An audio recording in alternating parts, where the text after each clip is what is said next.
Hello and welcome to another video. Today I'm trying something new. I'm starting a series where I'm going to be looking at sort of tips and tricks either for factions or for playing Infinity in general. Today's focus really on newer players and newer things that I've learned when I sort of picked up the game for the first time. So nothing particularly high in strategy, but sort of tips and tricks I've learned from basically the ground up because I haven't been playing Infinity for that long really. Hopefully you find it useful.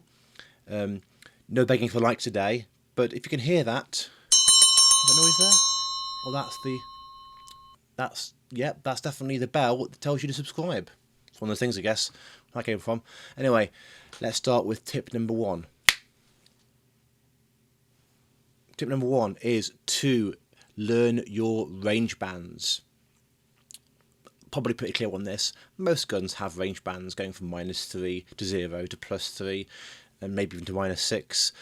Now, it's pretty important to learn them and to really know where to shoot from. For example, if your opponent's shooting from a +3 and you're from a 0 or even -3, the odds can be skewed really far against you.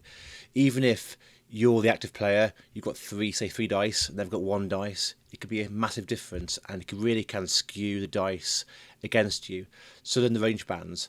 I'm going to show you now using the magic of TTS. And here we have a firefight between two Fusiliers, one with a combat rifle and one with a HMG. And for the sake of this example, I am going to be using the HMG here as the active player. So they're rolling 4 dice against the combi's 1.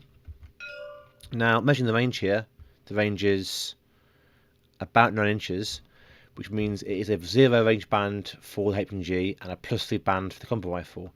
So with cover, the HMG is hitting on a 13, -3, making a 10, and the combi here is 13 +3 for the range band, -3 for the cover, so on a 13. So HMG on a 10, combi on a 13, and here's the dice are rolled. So the HMG rolled 4 dice, 2 hits there. That one would have hit if it wasn't for the -3 from the cover and the 0 range band, and that would have been a miss. Here, the combat rifle rolled an 11, and they hit.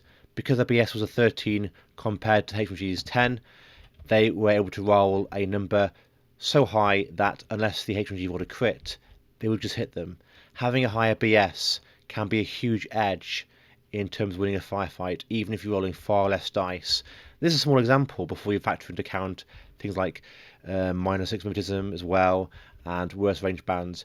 A range band and a modifier to hit can make a huge difference. Now for tip 2, which is reactive turns can hurt. Obvious thing here, ignoring that example really, that in the active turn, your opponent rolls more dice than you, which is more likely to kill you. So if in doubt, hide prone somewhere out of the way. Okay, if you're guaranteed you can survive it because you've got a superb bonus in the active turn, maybe you've got hybridynamics, maybe you've got +1 burst, maybe to -6, that sort of thing. But even so, be really sure about it because chances are you will die. Maybe you're a cheap muzzle and therefore you're meant to die to slow them down.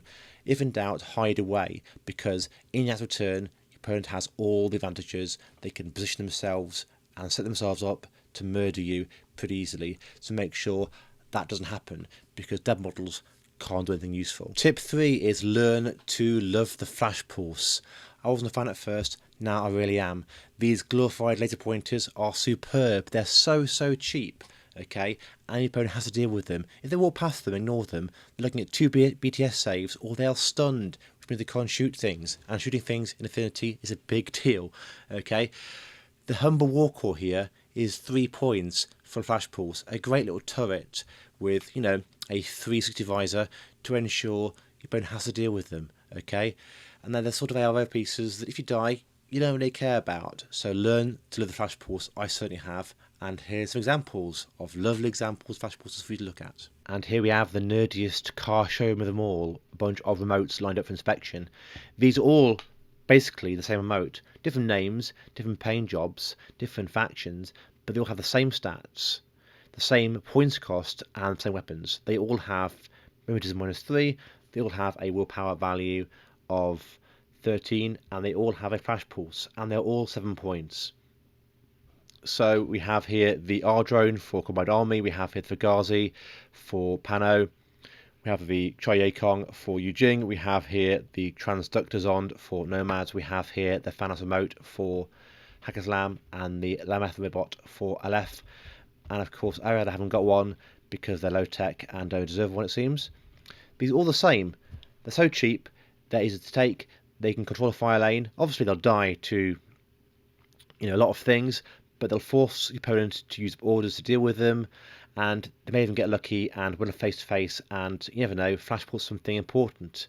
And at 7 points, it's, a bargain to have 1 or 2 in your army.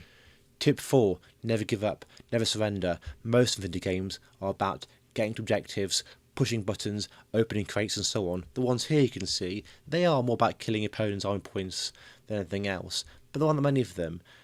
Other ones are about dominating areas and making sure you can stay in areas and your opponent isn't in them, which is to do with killing to a large degree. Okay, but then again, controlling the board is also important.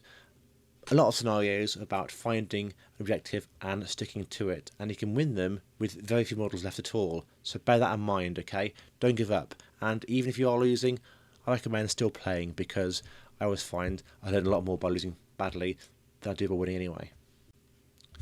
Tip 5 is, well, better. I mean, better lucky than good, right? And that is that. Hopefully you enjoyed these tips. Obligatory plug for my Patreon, which is somewhere around here somewhere. Thanks for that, and I'll see you later. Bye.